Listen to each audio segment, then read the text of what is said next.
Hello दोस्तों, नमस्कार। मेरा नाम है गौरव और आपका स्वागत है मेरे इस चैनल में जिसका नाम है लिटरेचर गौरव। तो आज मैं आपके लिए लेकर आया हूँ विलियम बटलर ईट्स की एक पोइम जिसका नाम है अमंग स्कूल चिल्ड्रेन। तो दोस्तों, इसके की फैक्ट की बात अगर करें तो इसमें 8 स्टैंजा हैं इस पोइम में, और हर स्टैंजा में 8 लाइनें हैं, यानी कि टोटल 64 लाइनें हैं। लेंथी पोइम है दोस्तों, कोई बात नहीं, इसको हम इसकी समरी डिस्कस करेंगे। और की फैक्ट की बात करें तो ओटेवा राइमा, यानी ऑक्टेव में ये लिखा हुआ है, ऑक्टेव फॉर्म में। राइमिंग स्कीम है इसकी ABABABCC, जो कि अक्सर इनकी पोइम में देखने को मिलती है हमें। और ये पोइम लिखी गई थी 1926 में और पब्लिश हुई थी 1928 इन द टावर कलेक्शन में। ठीक है, तो ये तो होगा इसके की फैक्ट। और हम अब इसके बैकग्राउंड की बात करते हैं कि अमंग स्कूल चिल्ड्रेन ये नाम कैसे पड़ा, यानी कि स्कूल के बच्चों के बीच में। तो 1926 की फरवरी के महीने की कोई भी एक दिन है, उस दिन विलियम बटलर ईट्स बच्चों के स्कूल को देखने गए थे। उस स्कूल का नाम सेंट ऑटरेंस स्कूल था। वह वाटरफोर्ड, आयरलैंड में ही एक जगह है, वाटरफोर्ड नामक नगर में था। ईट्स उसे देखने के लिए एक अर्ध सरकारी दौरे पर गए थे। वह आयरलैंड की एक सीनेट के एक सदस्य थे। सीनेट वहाँ की एक संसद होती है, वहाँ के एक सदस्य थे। सीनेटर्स एजुकेशन कमेटी के सदस्य थे। इसी क्षमता के कारण, यानी कि ये सीनेटर्स के सदस्य होने के कारण वह उस स्कूल में यह देखने गए थे कि वहाँ पर कौन कौन विषय पढ़ाए जाते हैं और पढ़ाने का क्या तरीका है, कौन सी पद्धति से पढ़ाई होती है। ठीक है, तो स्कूल में यही सब देखने गए थे। तो स्कूल में उनका स्वागत एक वृद्ध सन्यासिनी यानी कि नन करती हैं। ठीक है, जिनका नाम होता है रेवरेंड मदर फिलोमेना। ठीक है, तो ये रेवरेंड मदर फिलोमेना होता है, ये वहाँ की मुख्य अध्यापिका भी होती हैं, हेड टीचर भी होती हैं। ठीक है, तो ये इसका बैकग्राउंड हो गया। अब हम इसकी समरी की बात करते हैं।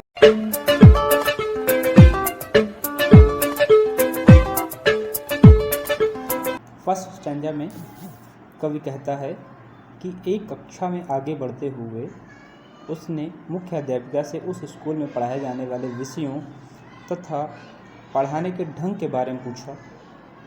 तो हेड टीचर, जो कि एक नन थी, उन्होंने जवाब दिया, उस स्कूल में गणित के सवाल करना, यानी कि सम करना, माइनस करना, ये पढ़ना, लिखना, गीत गाना, काटना, सिलाई करना आदि विषय सिखाए जाते हैं। यहाँ तक कि साफ़ सफाई पर भी बच्चों पर बहुत ध्यान दिया जाता है। इस पर कवि ने बच्चों की ओर देखा। उसने देखा कि सभी बच्चे गौर से उसे देख रहे थे। उनके चेहरे पर आश्चर्य के भाव थे, मानो वे यह जानना चाहते थे कि भला वह 60 साल का बूढ़ा सरकारी आदमी कौन हो सकता है जो आज इस स्कूल में आया है। तो पहले स्टेंजा में ये बात थी। अब दूसरे स्टेंजा में कवि कहते हैं कि एक बच्ची के चेहरे ने उसे मॉड गॉन की याद दिला दी। मॉड गॉन वही जिससे ये युवावस्था में प्रेम करते थे। उसे मॉड गॉन द्वारा सुनाई गई एक घटना भी याद आ गई, जिसके अनुसार जब वह एक बच्ची थी, मॉड गॉन की बात हो रही यहाँ पे, जब वह एक बच्ची थी तो उसकी अध्यापिका ने उसे बड़ी बुरी तरह धमकाया था, डांट दिया था, और जबकि उसने कुछ गलती नहीं करी थी, बस ऐसी तुच्छ सी बात थी। ठीक है, तो कवि को यह भी याद आ गया था कि उस घटना को सुनकर मॉड गॉन बहुत रोई थी और उससे बड़ी हमदर्दी मुझे हुई थी। तो दूसरे स्टेंजा में ये बात थी। तो तीसरे स्टेंजा की तरफ हम लोग बढ़ते हैं। तीसरे स्टेंजा में कवि वहाँ पर उपस्थित छोटी बच्चियों के चेहरों को देखकर यह अनुमान लगाने का प्रयत्न करता है कि उनमें से किस बच्ची का चेहरा मॉड गॉन के बचपन के चेहरे से मिलता जुलता है। तो अचानक एक छोटी सी लड़की के रूप में मॉड गॉन उसे अपनी आँखों के सामने खड़ी दिखलाई देती है। ये सब वो इमेजिन करते हैं, हालांकि ऐसा होता कुछ नहीं है। वैसे यह सब वो इमेजिन कर रहे हैं, है कुछ नहीं। चौथे चरण में, यानी कि चौथे स्टेंजा में ये बात करते हैं, फिर से इमेजिन कर रहे हैं कि भला बुढ़ापे में मॉड गॉन का चेहरा कैसा हो गया होगा। तभी तुरंत ही उनकी कल्पना में एक वृद्धा जिसके गाल पिचके हुए हैं वाला वैसा चेहरा नज़र आता है, उभरता हुआ चेहरा नज़र आता है। वह चेहरा बड़ा ही बदसूरत लगता है। ईड्स इस बात से संतुष्ट हैं कि उसका अपना चेहरा अभी इतना बदसूरत नहीं हुआ है, यद्यपि वह भी बूढ़ा हो चला है। यानी यहाँ पर कंपैरिजन बहुत ज़्यादा इस तरीके से नहीं कर रहे हैं कि मॉडगॉन का चेहरा बड़ा बदसूरत हो गया है और मैं अभी भी ठीक ठाक लग रहा हूँ।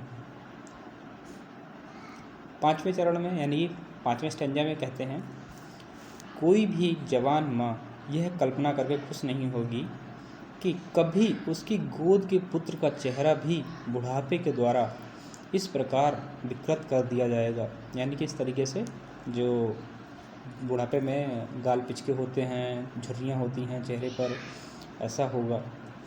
अथवा उसका पुत्र पक्षियों को डराने वाले पुतले के समान नज़र आएगा। यानी कि यहाँ पर ईड्स अपने लिए बात कर रहे हैं कि मैं भी अब ऐसा हो चला हूँ, मैं कोई जवान नहीं हूँ। यानी कि ऐसा चेहरा लगता है जैसे बिजूका का। 6ठे स्टेंजा में पोएट बताते हैं कि किसी भी माँ की सद्भावनाएं तथा किसी व्यक्ति की बौद्धिक शक्ति बुढ़ापे के बढ़ते कदमों को रोक नहीं सकते। यहाँ पर पोएट उदाहरण देते हैं कि प्लेटो हो, अरस्तु हो, पाइथागोरस जैसे प्राचीन यूनानी विचारक दार्शनिक भी आखिरकार बुढ़ापे के शिकार हुए। वो तो कितने माइंडेड थे। तो वो भी जब बुढ़ापे के शिकार हुए तथा सूख कर पक्षियों को डराने वाले पुतले जैसे नज़र आए या बन गए, ठीक है, तो कौन ऐसा है जो नहीं हो सकता बूढ़ा। मॉडगॉन भी बूढ़ी हो गई होंगी, मैं भी बूढ़ा हूँ, तो ऐसा कोई नहीं है जो बुढ़ापे से बच सके। 7वें स्टेंजा में कवि बताते हैं कि नन्स सन्यासिनियाँ तथा माताएं दोनों ही मूर्ति पूजक कहला सकती हैं, मूर्ति की पूजा करने वाली। Nuns Isa Masih, virgin Mary आदि की प्रतिमाओं की उपासना करती हैं तथा माताएं अपने छोटे बच्चों को अपनी आशाओं की प्रति मानकर उनकी पूजा करती हैं। अब आशाओं की पूजा प्रतिमा मानकर ऐसा है कि माताएं क्या है, अपने बच्चों से आशा करती हैं कि बड़े होकर ये बच्चे हमारी हेल्प करेंगे, ठीक है, हमारा सहारा बनेंगे। लेकिन क्या होता है, बच्चे ऐसा नहीं कर पाते हैं आगे चल के, ठीक है। तो इसी प्रकार प्रेमी जन अपनी प्रेमिकाओं की मूर्तियों के समान उपासना करते हैं, ठीक है। तो उनको प्रेमिकाओं को अपनी जो है मूर्तियों उनकी उपासना करते हैं। भक्त जन भगवान की प्रतिमाओं की उपासना करते हैं। परंतु प्रत्येक प्रकार की ये जो प्रतिमाएं होती हैं, ठीक है, ये अपने भक्तों को निराश करती हैं तथा हमेशा उनका दिल तोड़ती हैं। 8वें स्टेंजा में कवि बताते हैं कि यदि कोई उपासक अथवा प्रेमी निष्काम भाव से अपने आराध्य की पूजा करेगा तो वह फलेगा फूलेगा। मतलब बताना चाहते हैं कि हम कोई कामना ना करें, हमारे जो उपासना करी गई हो उसमें कोई कामना ना हो, ठीक है, क्योंकि हम कामना करेंगे और वो पूरी ना हो तो हमें दुख होगा। अर्थात कहने का मतलब है कि बिना कामना के उपासना करें, ठीक है। इसी तरह यदि हमारे अनुभव निष्काम भाव से परखे जाएं तो वे सुख दुख हानि और लाभ आदि न लगकर केवल कुछ अनुभव या परिणाम ही लगते हैं। आदमी 3 वस्तुओं का बना हुआ है, हमारे पोएट बताते हैं, शरीर, मन तथा आत्मा। इनका कल्याण इसी में है कि वह इन तीनों चीज़ों से संयुक्त रूप से जो मानव बना है उनके कल्याण के लिए कार्य करे। यदि मानव प्रत्येक कर्म को निष्काम भाव से करेगा तो उसका कार्य उसकी आत्मा के लिए, उस मानव के लिए कल्याणकारी होगा।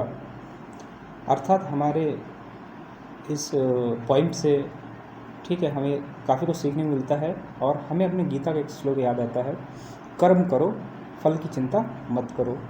तो 8वें स्टेंजा से तो हमें यही लगता है कि कवि बताना चाहते हैं कि काम करते जाओ निष्काम भाव से और फल की चिंता मत करो, ठीक है। तो ये इस पॉइंट की समरी हो गई। दोस्तों आपको अच्छी लगी हो तो लाइक करें और चैनल को सब्सक्राइब करें, शेयर भी कर दीजिए अगर अच्छा लगे तो। बाकी थैंक यू।